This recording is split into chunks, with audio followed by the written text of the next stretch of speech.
Good afternoon. I'm going to talk on a hybrid repair of aortic arch aneurysms.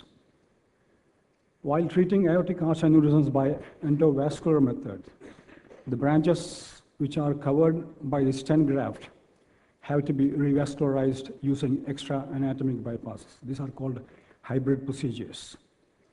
The exact bypass procedure will depend upon the branches which has to be bypassed. Depending upon the anatomy, appropriate procedure is selected. These are classical zones of the aortic arch.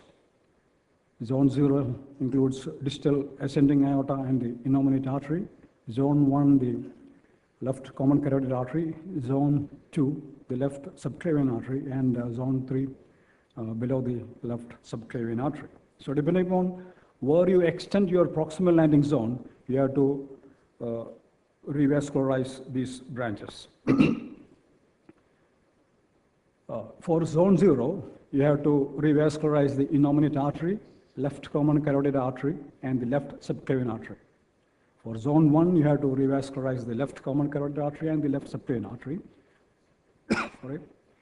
For zone 2, you have to revascularize the left subclavian artery. Many a time, we don't do anything to the left subclavian artery, even if we cover it only in exceptional situations. We revascularize that. Usually nothing happens to the left upper limb, even if you don't revascularize. For zone 0, there are so many options. You can do a ascending aorta to bicarotid bypass.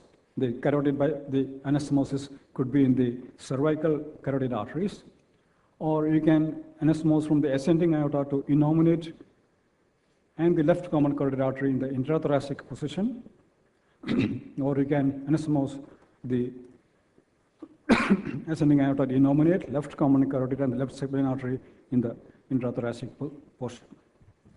For the zone 1, you can do a carotid bypass. The graft can be passed either anterior route in the retrosternal region, or it can be passed in the retropharyngeal route. And zone 2, you can do a carotid subclavian bypass. For zone 0, I'll show you examples. This is an aortic arch aneurysm involving the aorta in between the left common carotid artery and the left subclavian artery, and you have to cover all the 3 branches when you do an endovascular procedure. And here what I have done is, we have done a sternotomy, and from the ascending aorta, we took a bifurcation graft and anastomosed into the cervical carotid artery. That's the ascending aorta, and that's the prosthetic graft going into the neck, bifurcation graft, and these are anastomosed into the cervical carotid arteries. Then you can extend your proximal landing zone proximal to the innominate artery, because these carotid arteries have been bypassed. And that is the end of the procedure. That's the graft bypassing the common carotid arteries, and that was the aneurysm, and that's the stent graft inside.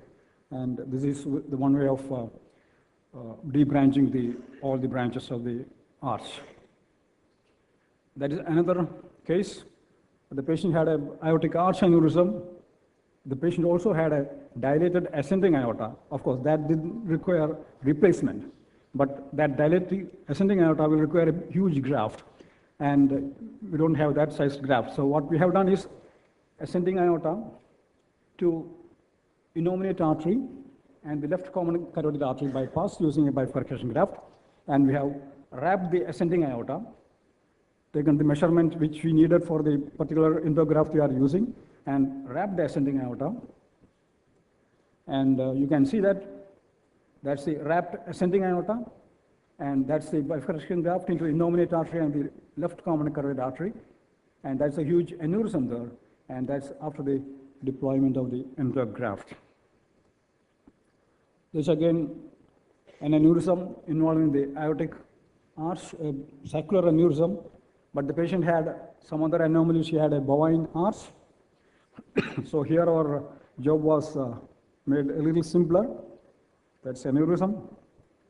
What we did was, from the ascending aorta, we took a 12 mm graft and anastomosed the bovine innominate artery. So we could bypass both the right common carotid and left common carotid using a single graft.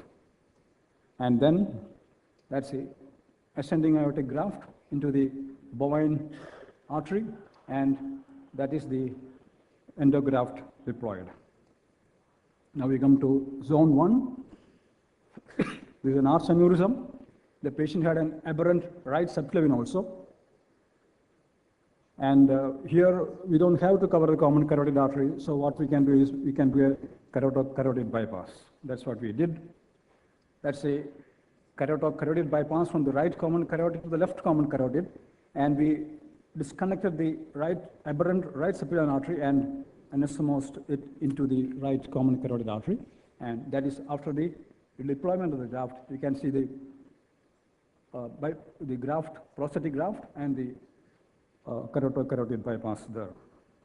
That's another arch aneurysm. Again, we don't have to cover the innominate artery. What we did was a carotid bypass. The CT angio taken later. That's the purple color is the carotid bypass, and that we ligated the left common carotid, the thrombosed left common carotid artery.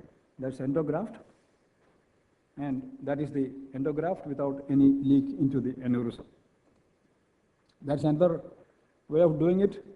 You can take the inflow from the right subclavian artery, and then it is anastomosed the left subclavian artery, and the left common carotid is reimplanted. There are so many permutations and combinations you can do according to the anatomy. Zone 2. Here you have to bypass only the left subclavian artery, and the indication to do that, if you are going to cover the whole of the descending thoracic aorta, including the lower intercostal arteries and the Adam-Cuyx artery, it's better to bypass that so that there is no chance of, or less chance of, the patient developing any paraplegia. So it's a huge aneurysm starting from the almost subclavian level and coming up to the celiac axis. So we have to cover the subclavian artery also in that. And since it's a long aortic stent graft, we have to bypass the subclavian artery. That's a long stent graft, and that's the left common carotid artery and the left subclavian artery, and that's the prosthetic graft which used to do the carotid subclavian bypass. There are other options for revascularizing the arch branches. There are chimney grafts, or what is called the endobranching, or using fenestrated graft. Either it can be custom-made fenestrated graft, or we can make the fenestrations on the table, or we have branch grafts. We have no experience with the branch grafts, but we have experience with chimney grafts and fenestrated grafts. Again, chimney grafts can be different types. It's a chimney graft for the innominate artery. For that aneurysm, that's a chimney graft. Here, the chimneys are for the left common carotid. Here, for the left common carotid and the left subclavian. Again, this for the left common carotid chimney.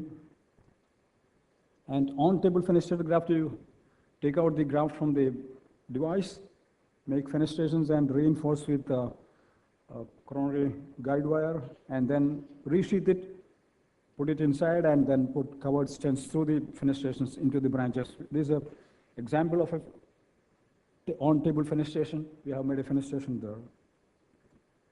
And branch grafts, we don't have much experience. We don't have any experience with the branch graft. It's an example of a branch graft for the left subclavian artery. To conclude, open surgical repair of aortic arch aneurysms require cardiopulmonary bypass, deep hypothermic and total circulatory arrest. This is associated with considerable rates of morbidity and mortality. Hybrid endovascular repair avoids or minimizes many of these complications. Depending upon the aneurysm morphology, appropriate debranching procedure can be selected and from the several permutations and combinations. So With this procedure, many of the patients who are unfit for an open procedure can be treated for aortic arch aneurysms. Thank you.